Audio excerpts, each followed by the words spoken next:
He loves us. Do you love Him? What kind of love are you going to offer Him now?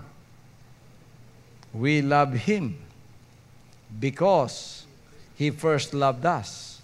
The quality of love He gave to us is unsurpassed. Now, what kind of love are you going to display and are you going to offer to the one whose quality of love is never seen by humanity before? Ano ang klaseng pag-ibig ngayon ang ating ibubuhos sapagkat tayo na ngayon ang muling nagmamahal sa Kanya? Pag-ibig ang nagdala sa atin dito.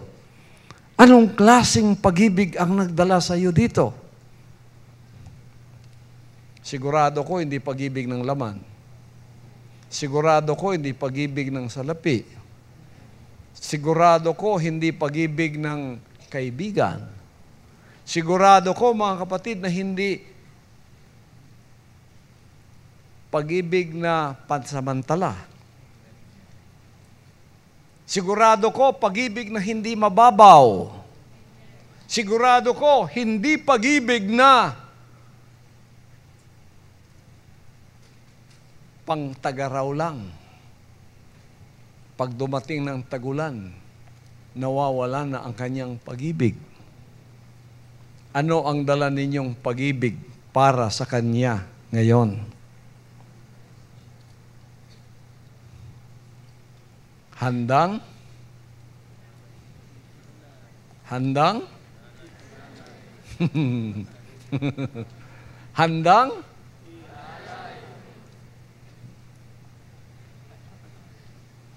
Handang mamatay.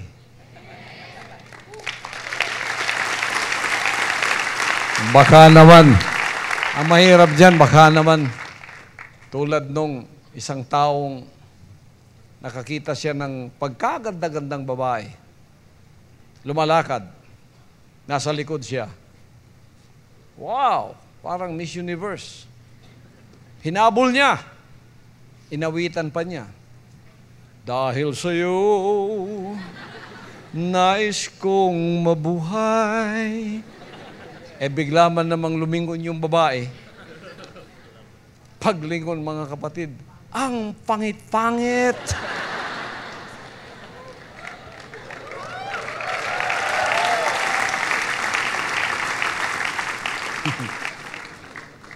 Alam niyo, biglang nagbago yung awit niya. Bigla ba namang ang awit niya nagbago, pagkaganda ka pa ng awit niya, no? Dahil sa iyo, nais kong mabuhay. Nung lumingon ng mabuhay, pagkapangit-pangit, mga kapatid, anong sinabi niya? Ang mamatay ng dahil sa iyo.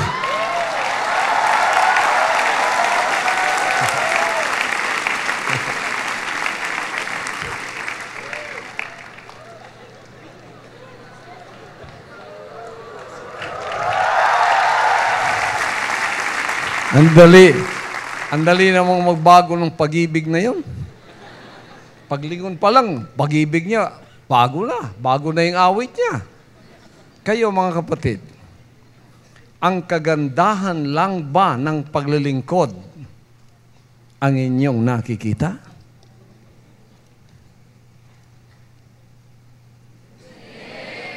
Baka dahil sa kagandahan nang ipinakikita ng Ama sa iyo, anak, mahal kita. Anak, pagpapalain kita. Anak, pagagalingin kita. Anak, poprotektahan kita.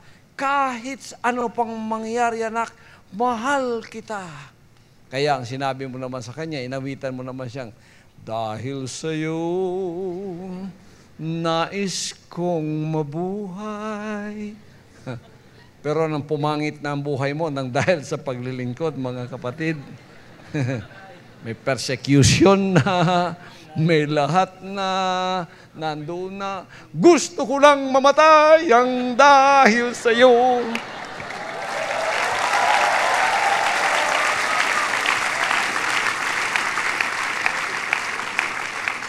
Sa paglilingkod natin, Pagka ang ating pag-ibig na naipunla ay katulad ng pag-ibig ng ating amang nakalarawan doon sa Kalbaryo, pumangit man ang buhay natin o gumanda ng dahil sa ating pagsusunod sa Kanya, ang awit natin ay pareho pa rin.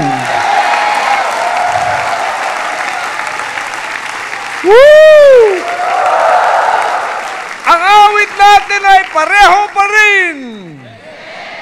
Dahil sa iyo, nais ko pa rin mabuhay.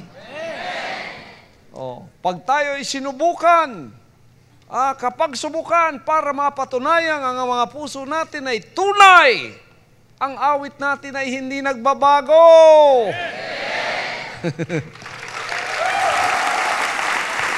You know,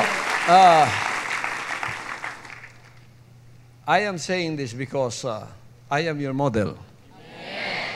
He brought me to Tamayong. And I was there for 5 years. And the Father was with me all throughout those years.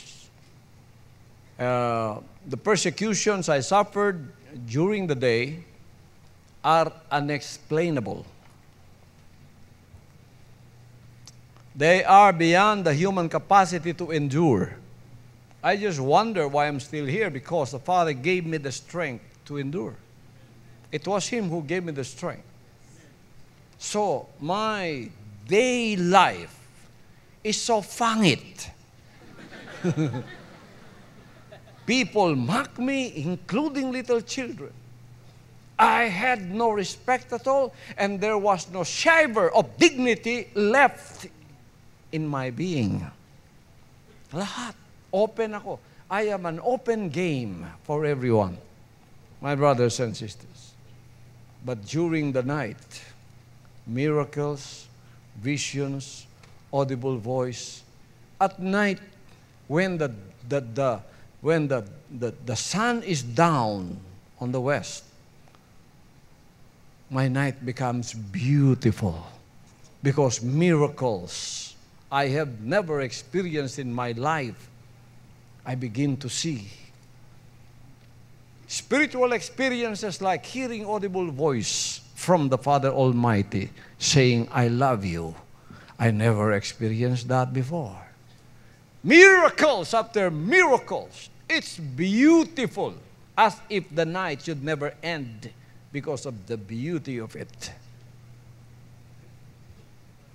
In all throughout those years, the Father revealed to me His unending love. And then during the day, my day would not go without any fire. Apoy na naman, pagkakinagabihan, ang ganda na naman. Masarap maglingkod sa Ama. Sa kalagitnaan ng mga panahong ganon. Nagpapahiwatig ang Ama ng kanyang napakalaking pag-ibig sa kanyang anak, at nandoon ako ng mga sandaling yon. I was there all those times, and I heard always the voice of the Father. So, the persecution, hardships, tribulations, and trials and anguish of the day are compensated by the blessings of miracles, visions, audible voices during the night. Yes. So, everything was in a balance. I would be revived during our nightly devotions and nightly manifestations of the Father's love towards me by producing those miracles, telling me that those signs are He was with me, that He will bless me, that He will protect me, that I have nothing to worry about, because He always tells me that He loves me. That's why I also love that song. Don't send down angels to guide me day and night, and don't leave this heavy load that would break my burdens light. I don't want to see a miracle of your power and might. But I just want to know that you still love me, Lord. During the day, as if the Lord has left you. During the day, as if the Lord was not there. Because the unstoppable persecution sometimes makes you wonder, my God, are you still there? Don't you see what's happening to me? Don't you take pity on what's happening to me? And I felt the same feeling that the begotten Son of God on that cross exclaimed when he said, Father, Father, why hast thou forsaken me? I had those same feelings during the day of my sojourn in that mountain for 5 years. Kasi yung araw talagang matindi, mga kapatid. Sometimes during the night, all of this miracle of blessings come to me. I wish there was no more day.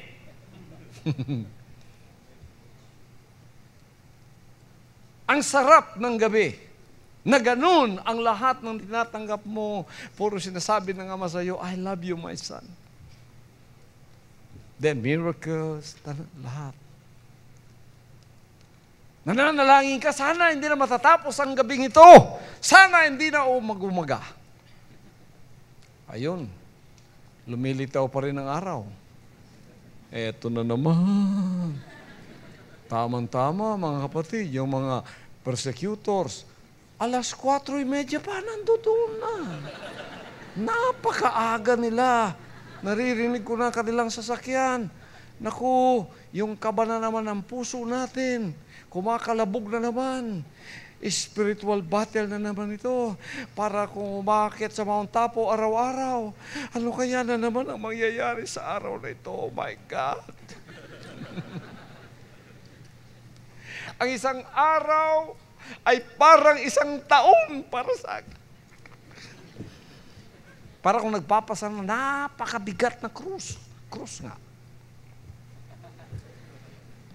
He that followeth after me, let him carry his cross and follow me daily.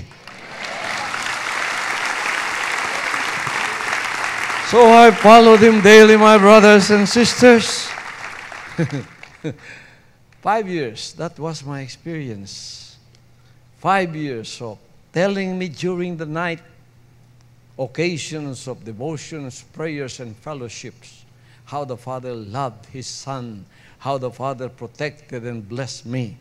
And during the day, the devil will be there telling me how I hate you, how I will burn you, how I will weaken you, how I will show to you that you cannot endure these hardships. You will give up. As if I was hearing him tell Job, next, trials, all the cattle died and were, stolen by the enemy. One servant came to Job and say, I am the only ones left, Job. Your enemies came and stole all of your cows and slain all of your servants. I am the only ones left to tell you the bad news. The next following morning, here comes another one. Number 2, bad news again. But Job was never that kind of a servant of God whose love is very, very fickle. Whose love can change just in a moment. Dahil sa iyo, nais kong mabuhay. Nang mamatay ng dahil sa iyo. Never, never. In times of His blessings, in times of His trials, unbearable, in human terms, Job stayed the steady course of his faith by saying, God has given, God has taken away. Praise be to the name of God. Hallelujah, hallelujah. Praise the Father, praise the Father, praise the Father.